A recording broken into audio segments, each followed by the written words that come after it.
Stand by. Today on MHK All Day, we'll explore the evolution of Aggieville and what's to come for the growing district. Then we'll go to campus to test students' knowledge in our new segment, Bernie Say What?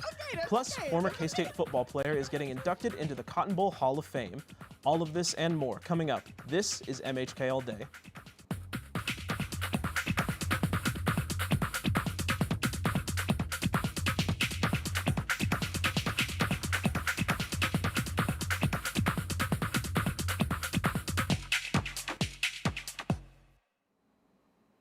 Good morning. Welcome back to MHK All Day. I'm Zach Perez. Thank you for joining us today.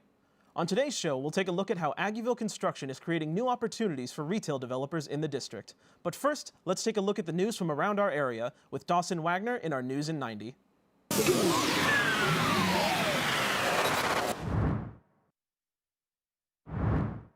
Thanks, Zach. This week on News in 90, we've got quite the variety of topics to cover. To start, the Kansas Board of Regents released yesterday that the preliminary census figures for universities in Kansas showed that enrollment decreased. With a total student enrollment of 20,229 here at Kansas State, the school released that overall enrollment had declined 3% this fall. But despite a challenging year caused by the ongoing pandemic, Kansas State has recorded its highest graduation rate in recent history. Now, within the state, there has been a crackdown on robocalls. The FCC is now requiring all U.S. phone providers to take steps towards lessening robocalls, or else they'll face fines from the Federal Communications Commission. To conclude this week on News in 90, an update last night from our government officials. As they raced to avoid a government shutdown at midnight, both the House and the Senate passed a spending bill that would extend federal funding through early December and provide emergency aid to support the resettlement of Afghan refugees and disaster recovery efforts across the country. In a quote from Senator Schumer, he said, "With so many things happening in Washington, the last thing the American people need is for the government to grind to a halt." Well, that's all the time we have here on News in 90, and I'm Dawson Wagner. Back to you, Zach. Thanks, Dawson. If you've been through Aggieville in the last couple of months, you've probably noticed all the construction. The Aggieville Community Vision that started in 2016 has created a lot of new job opportunities for developers and new businesses to the district. MHK All Day reporter Dawson Wagner tells us how Aggieville has changed over these years. Ah, Aggieville, home of the brave, land of the free, full of wheat, love, and laughter. Okay, I can't do this. Let's just get straight into it. The evolution of Aggieville. Over the last 125 years, the word Aggieville has seen a lot of different things, from starting out as laundries, bookstores, and barbershops at the core of Aggieville's business district to now, a mix of 14 bars, 7 restaurants, 3 coffee shops, and a range of diverse small businesses within the district that we call Aggieville. In my pursuit to find out more about how Aggieville has evolved over the years and what to expect for the future, I'm visiting the brain of the Ville, Aggieville's corporate office, to sit down with Dennis Cook, Executive Director of the Ville, and find out more about what to expect for the future and what problems the district might face. For years, a lot of years, parking's been the #1 issue for a lot of what goes wrong with Aggieville. Parking has never been enough, and so the parking garage was huge. That we needed to get that going, and that's one of 2. We're still planning a second parking garage. One on the east end, one on the west end, and one on the east end, and so that still needs to happen. But originally, we thought that by 2023 or so that we could possibly be done. But then here comes private development, which moves the timeline and moves some things over. So right now, we're probably looking more like 2025, to be able to say, and that's it. We accomplished everything that we needed to accomplish. So with a plan in place to attract more private developers in the years to come, the Aggieville Business Association and Dennis Cook are poised to have a few busy years ahead of them. But to get a better understanding of who Dennis is and what he does in his position, I asked Ben Shamil, the long-range planner for the Aggieville Community Vision, and Kristen Dolph, the management assistant for the City of Manhattan, what they've taken away from their experiences of working with Dennis. Next piece is he's very engaged and wanting to see these things come to life in Aggieville and wants what's best for the district. He's cognizant of his businesses and their needs and desires, but also the community's vision for the district. And so I know that he and his board are engaged in wanting these things to happen and are excited about it and are willing to get on board and help when they can. But he's been great to work with in terms of communication between us and Aggieville, really exchanging ideas, but also just sort of working well with the phasing of improvements to make sure that we're minimizing impact to businesses as these improvements are being made. And he's really helped kind of establish buy-in with the rest of the district. And so it's either this or greet people at Walmart. And I thought, I can do this for a while. And but this keeps you, Aggieville keeps you young, and makes you. And it's not like, I'm holding down a job. There's something to do every day, and there's a lot going on, and there's another meeting. There's somebody else we need to talk to. There's a lot of questions. There's a lot of people out here who need these answers, and they need somebody who can help them out. So hopefully I can do that for them. So I really like it.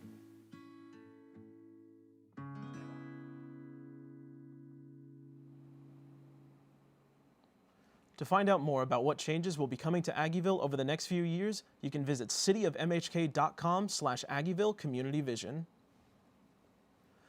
We went into Aggieville to help us find out what Manhattan residents are thinking about Aggieville's construction in our new segment, The Pulse.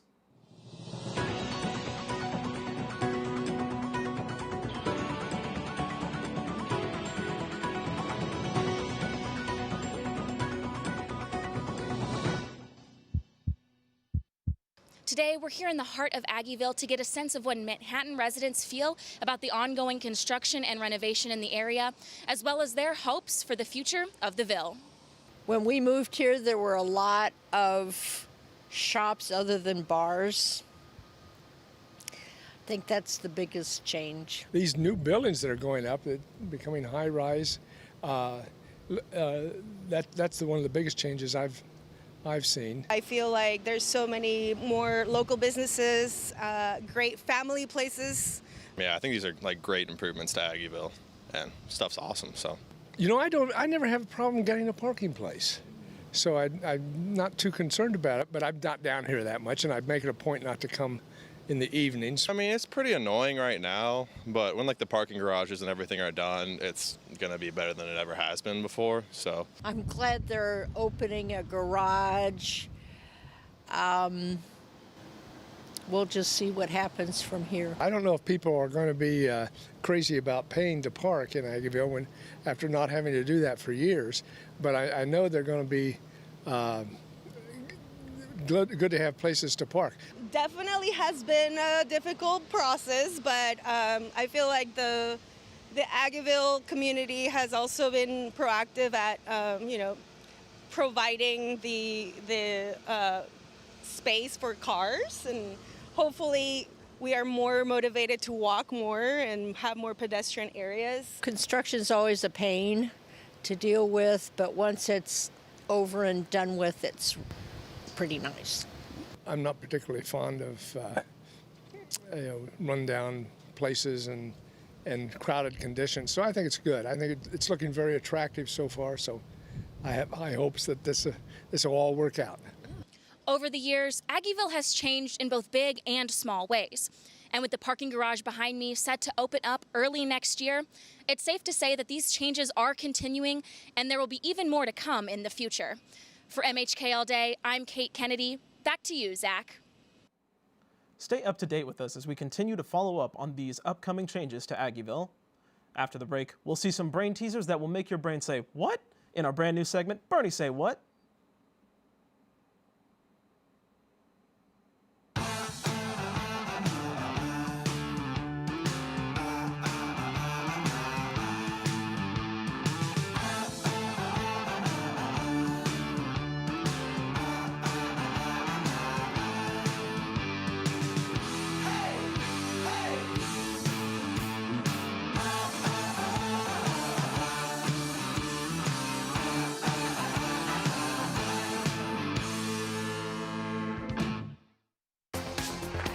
a purple front has kind of moved into the stadium. Beautiful day, and the music's loud. The fans are on their feet. Willman crushes it to left, and K-State leads 8-1. The 1-2, a swing and a miss. Reaps it to center, long run for Mertz. He can't get there. K-State has added 5 here this 6th inning.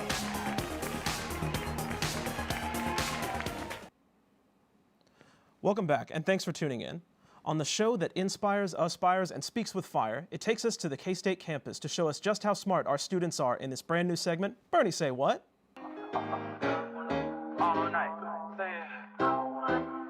Bernie Say What? Hello, and welcome to the first premiere of Bernie Say What? I'm your host, Bernie Harkins, and today we'll be taking a trip onto K-State campus to see if these students who are in the classes have the brains to match it. Brainteasers with Bernie. I'm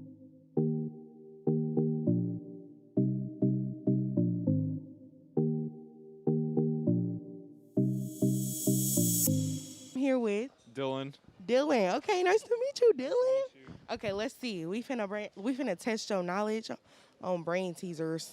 Okay. You excited? Yeah. Okay, bet. Let's do it. Okay, bet. Okay, so let's start kind of easy. You feel me? Okay, so Mike is a butcher. He is 5'10" tall. What does he weigh? Wait, what?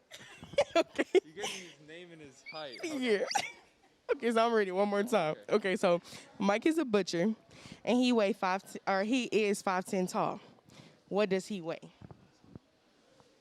5'10"? 5'10"? Yeah. That's a height, though. 510 pounds. Okay, so. Yeah. But you know, what do butchers do? Kill, like, cut up meat. Right. So what did he weigh? Oh. Yeah. Meat? Yeah, okay. Meat. Ooh, look at you. You knew you was gonna get that one. Yeah, let's go. I'm so confused. He's a butcher. The meat, like cow. He weighs the.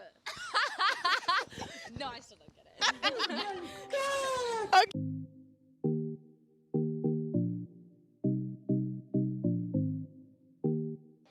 Your parents have 6 sons, including you, and each son has 1 sister. How many people are in the family?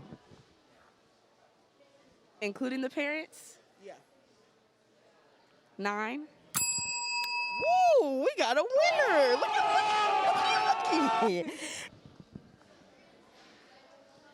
at Like 14? You said 6 sons, including me, and each son has a daughter? Each son has a sister. Oh, okay. 13 people. Okay. So if you in a family, right? Yeah, including the parents or no? Yeah, so your parents have 6 sons, including you, and each son has 1 sister. Yeah. If all your brothers are related, right? Yeah. And y'all all have 1 sister, right? Uh-huh.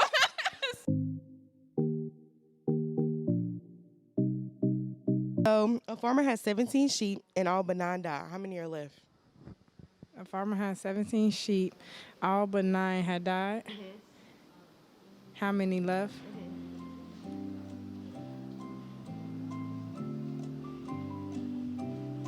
8. 17 sheep, all but 9 died. Hold on, let me put on my calculator. Not the calculator. 8 left. Yeah, she did 17 minus 9, y'all. Ma'am, we got 17 sheep, and all of them died but 9. So how many are left? Oh, 9. Yeah. 17 sheep. All but 9 die. Yeah. Isn't it 9? Yeah. Yeah, okay. If he has 17 sheep, 17, and all but 9 die, how many are left? I don't know, 6, 7? 6. All but 9 died, though, so 9 alive. Oh.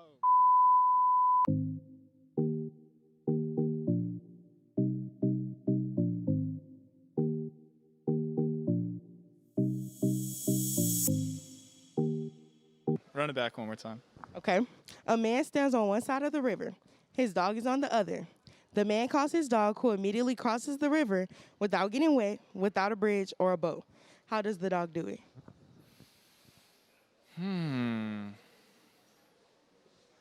Was it just a small river and he jumped over? Ooh, okay, that's a good guess. Okay, so let's think seasons. When the season's Frozen. So yeah, that's it. So, thank you so much.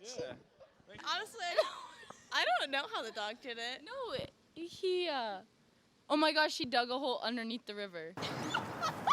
Hey, now that one's good. That was good. I haven't got that one yet. Okay, so let's think seasons, right? Just winter. It's ice. He go, whoa. Oh my gosh. They've been a joy. Thank y'all so much. Whew, y'all really put the what and Bernie say what. So that'll end this segment for today. Thank you for tuning in. Thank you everyone who participated. And I'll see y'all back next week on the show that inspires, aspires, and speaks with fire. Thank you. Coming up, we'll take a look at how 2 K-Staters are being inducted into the Cotton Bowl Hall of Fame, and look at this year's K-State Hall of Fame induction class, plus how the Wildcats look to make it 3 in a row against Oklahoma tomorrow afternoon. Please direct your attention to the pride of Wildcat Land, the Kansas State University Marching Band. A great environment it is here at Bill Snyder Family Stadium. It's time for the Wabash Cannonball. This crowd, this is energetic. This is perfect. This atmosphere, it's just different.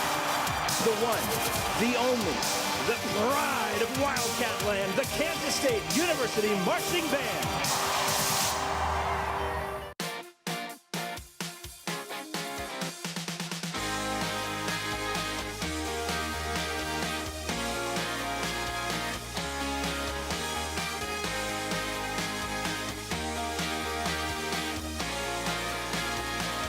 The dribble, and it is showtime!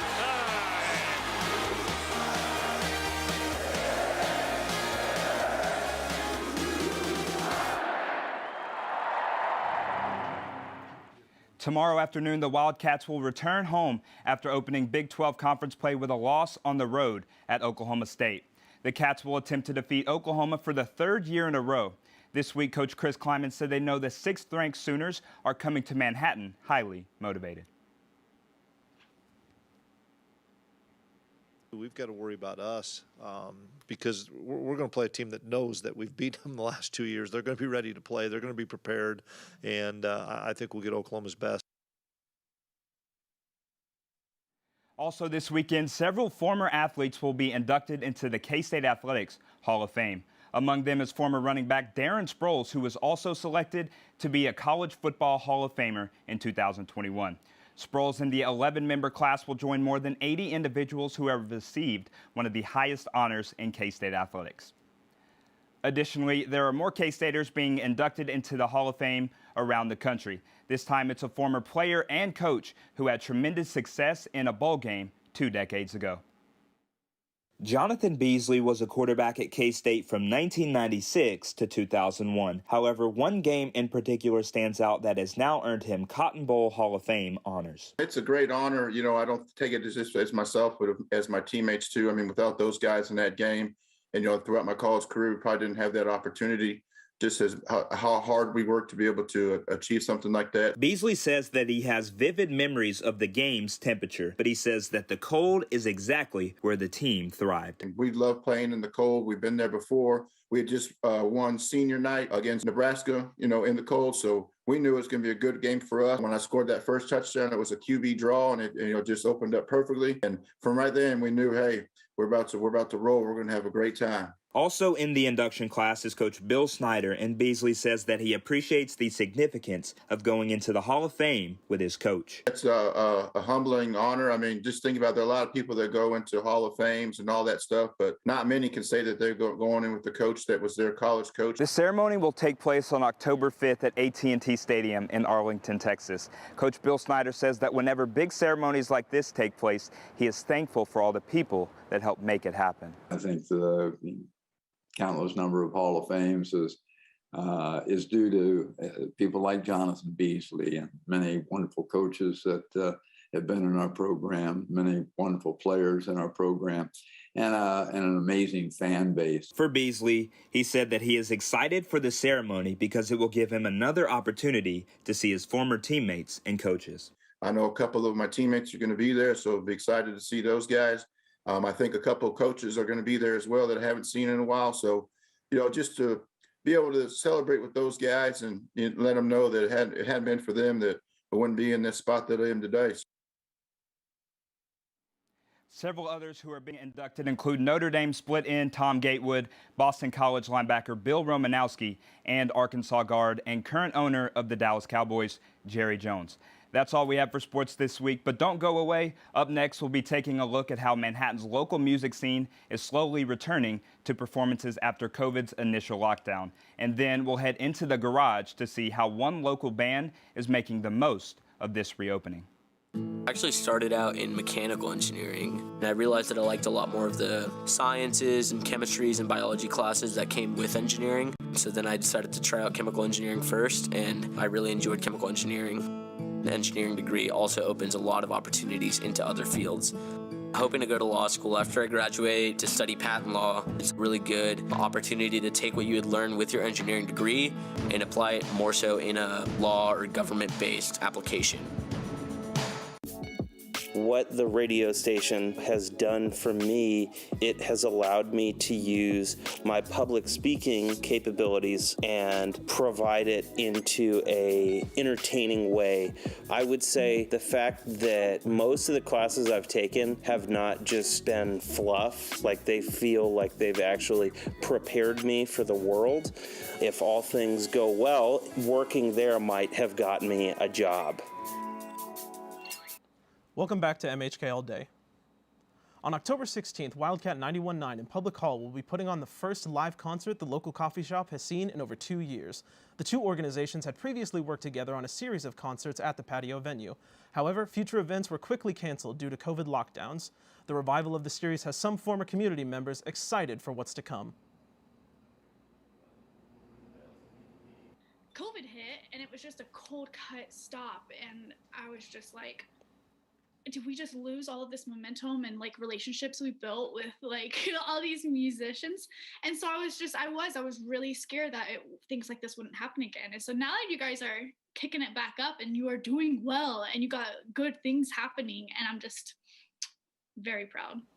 For their first show in 2 years, Public Hall and Wildcat 91.9 wanted to find a group that embodied the spirit of the local community that they wished to welcome back. On this week's installment of The Garage, I sat down with Same Sound's lead singer Aaron Julian to discuss the group's recent formation and experience returning to live performances.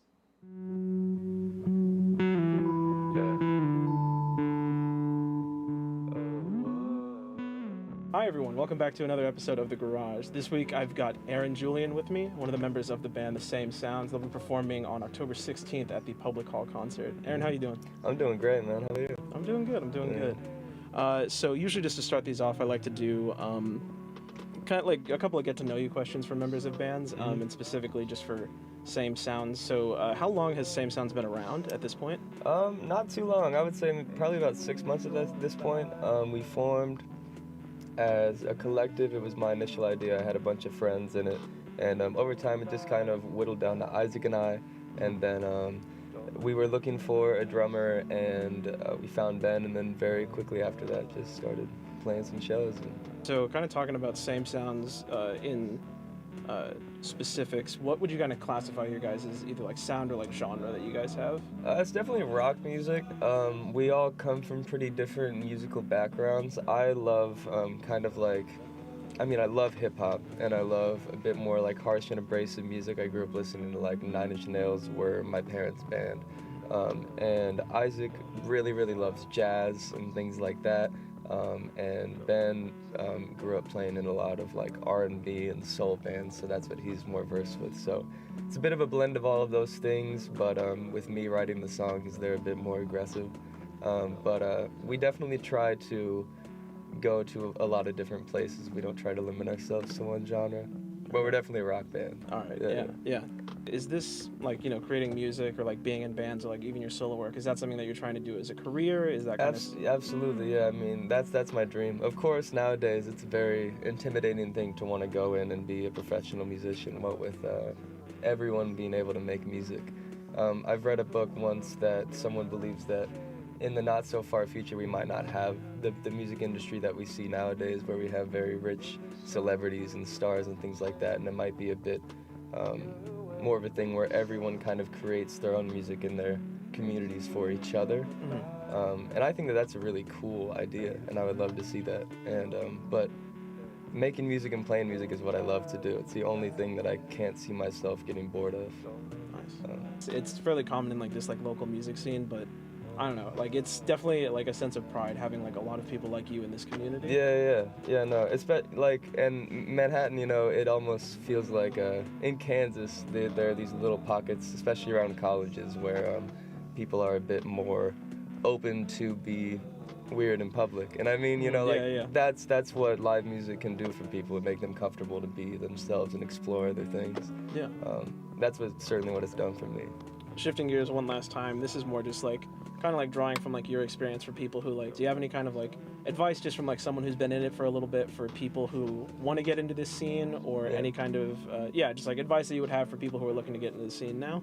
I mean, like, my biggest piece of advice is that, like, you know, I mean, this is very generic, but like don't be afraid to make like big, huge mistakes, you know, because like people and yourself will grow and appreciate your vulnerability on stage. I mean, like that's one of the things that we appreciate most about artists, is their ability to just be messy and vulnerable on stage. A lot of us don't like to admit that we are messy in a lot of ways, you know, emotionally and literally. And you know, not to say that you should go out of the way to make a fool of yourself, but like don't ever make it so you're not coming from the heart all the time. Yeah, you know, like absolutely. Don't try to be cool. Don't try to portray any kind of image or anything like that. And don't focus on anything more than just like making good songs. I mean, like nobody cares if you're an amazing guitarist, really, or like an amazing whatever at your instrument. It's like, gotta make great songs that'll like move people. I feel like that's what makes a great show. Absolutely, man.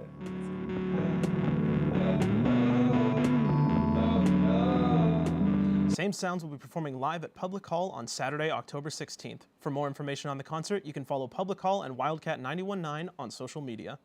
That's all the time we have this week for MHK All Day. We hope to see you back here on October 15th for more of The Scoop on the Little Apple.